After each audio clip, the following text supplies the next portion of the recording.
Hello friends, I am Shiv Kumar और आप देख रहे हैं राजस्थान एग्जाम यूट्यूब चैनल। जैसा कि आप सभी छात्राध्यापक और छात्राध्यापिकाओं को पता है कि हम माइक्रो टीचिंग के बारे में बात कर रहे थे। पिछले सेशन में भी हमने साइंस से संबंधित माइक्रो टीचिंग के बारे में बात की और इसी सेशन में भी हम साइंस से संबंधित माइक्रो टीचिंग सीखेंगे और वही कौशल पाठोपस्थान कौशल के बारे में जानेंगे। तो क्या आप सब तैयार हैं? तो ठीक है, आप तैयार हैं तो आज का ये हम सेशन हल्की सी मुस्कान के साथ शुरू करते हैं। तो सबसे पहले देख लीजिए कि कौशल का नाम आपका हो जाएगा पाठोपस्थान कौशल या प्रस्तावना कौशल या इंट्रोडक्शन स्किल के नाम से भी जानते हैं इसे। और दिनांक आपकी वही दिनांक लिख देनी है जिस दिन आप अपनी प्रेजेंटेशन दे रहे हो, वो यहाँ पर आपकी दिनांक लिख देनी है। और आपका विषय है, ये हमने अभी लिया है भौतिक विज्ञान से संबंधित लिया है। ये सामान्य विज्ञान से में भी आप ये प्रकरण है वो ले सकते हो। और जो भी आपका सब्जेक्ट हो, यहाँ पर फिजिक्स, केमिस्ट्री, बायोलॉजी और जो भी जियोग्राफी हो, जो भी मैथ हो, आपकी जो सब्जेक्ट हो वो यहाँ पर विषय लिख देना है। उसके बाद में देख लीजिए साथियों, प्रकरण है आपका। प्रकरण में आप लिखोगे जो भी आपका समस्यात्मक प्रश्न के बाद में जो आपका प्रकरण निकल कर आता है वो यहाँ पर लिख देना है और उसको इस तरह से एक बार में अंडरलाइन कर देना होगा इस आपके प्रकरण को। उसके बाद में देख लीजिए कक्षा, जिस कक्षा का आप पढ़ाना चाहते हो वो यहाँ पर आपकी कक्षा लिख देनी है। उसके बाद में शिक्षण बिंदु देख लीजिए, तो शिक्षण बिंदु जो आपका प्रकरण होता है वही आपका क्या हो जाएगा, शिक्षण बिंदु हो जाएगा, यानी गति के नियम। और गति के नियम ही क्या होते हैं, इसमें आपका प्रकरण है और यही क्या आपका हो जाएगा फिर शिक्षण बिंदु हो जाएगा। उसके बाद में देख लीजिए गौर से आपके सामने दिखाई दे रहा होगा छात्राध्यापक और छात्राध्यापिका। ये कॉलम में आप इसमें जो प्रस्तावना से संबंधित जो भी आप प्रश्न पूछने वाले वो यहाँ पर लिख देने हैं।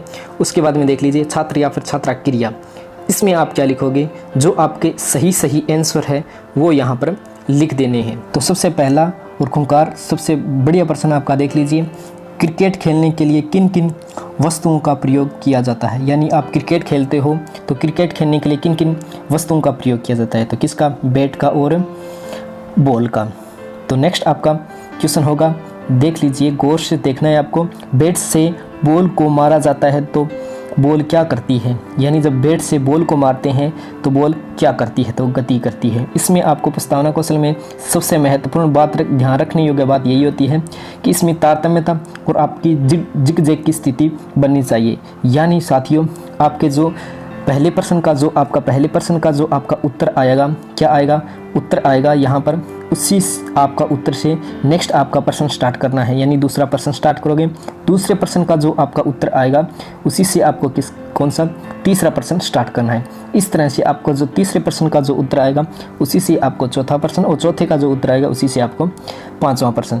इस तरह से आपको क्या है, तारतम्यता और जिगजैग की स्थिति बननी चाहिए आपके। इसमें ये टूटना नहीं चाहिए, जो मान ले प्रश्न का जो उत्तर आएगा उसी से आपको नेक्स्ट प्रश्न है वो स्टार्ट होना चाहिए।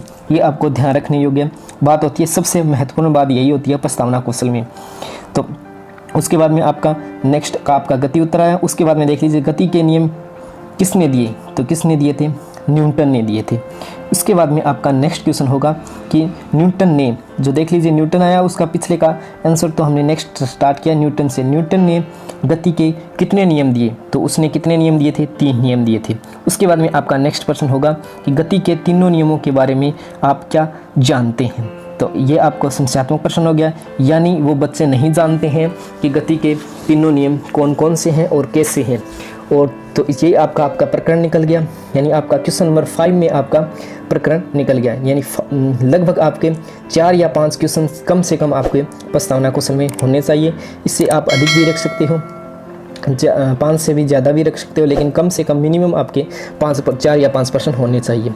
नेक्स्ट, इसके बाद में आप अपना उद्देश्य कथन बोलोगे। क्या बोलोगे साथियों, उद्देश्य कथन बोलोगे कि किस तरह से बोलना है। देख लीजिए उद्देश्य कथन पूरे कॉन्फिडेंस के साथ आपको बोलना है, यानी कॉन्फिडेंस में आपकी गिरावट नहीं होनी चाहिए इसमें, कि अच्छा बच्चों आज हम गति के नियमों के बारे में विस्तारपूर्वक अध्ययन करेंगे। या फिर किस तरह से बोलोगे कि अच्छा बच्चों आज हम गति के नियमों के बारे में विस्तार से अध्ययन करने वाले हैं।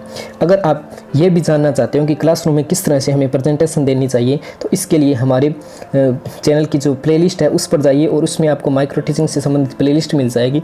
वहाँ पर जाकर आप देख सकते हैं, आसानी से आपको वीडियो मिल जाएंगे क्लासरूम में आपको किस तरह से प्रेजेंटेशन देनी चाहिए और प्रेजेंटेशन देते समय किन किन बातों का ध्यान रखना चाहिए, ब्लैक बोर्ड पर किस तरह से एंट्री करनी चाहिए और आपको वहाँ पर किस तरह से खड़ा होना है, किस तरह से प्रश्न पूछना है, ये सभी संपूर्ण जानकारी आपको एकमात्र यूट्यूब चैनल, सबसे जो युवा उभरता हुआ माइक्रो टीचिंग से संबंधित यूट्यूब चैनल राजस्थान एग्जाम के यूट्यूब चैनल पर आपको उपलब्ध हो जाएंगी। तो इस तरह से आप क्या है आसानी से आप अपनी प्रेजेंटेशन इसमें दे सकते हैं प्रस्तावना कौशल में। उसके बाद में यहाँ पर आपके पर्यवेक्षक होंगे, वो आपके यहाँ पर टिप्पणी लिख देंगे कि आप में कौन कौन सी कमियाँ थी, क्या क्या इसमें अच्छी अच्छी बातें थी, इसमें आपने किन नियमों का उल्लंघन किया और किसको आपको सबसे बेस्ट चीज़ रही गई।